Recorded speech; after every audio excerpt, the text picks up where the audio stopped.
Greetings and welcome to the Utility Infrastructure Legislative Update. I'm Scott Berry, the Utility Infrastructure Division Director.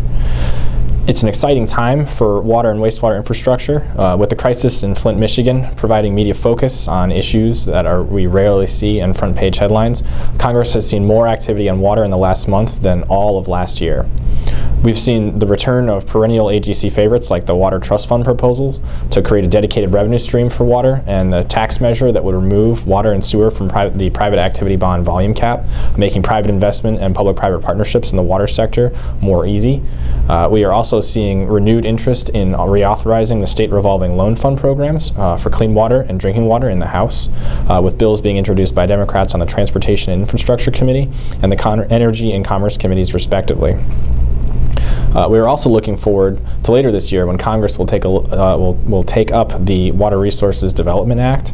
While this bill usually addresses the civil works programs of the Corps of Engineers, when this bill was passed 2 years ago, we managed to insert provisions that made improvements to the Clean Water SRF, making those loans easier to get, easier to manage, and more flexible for states to administer.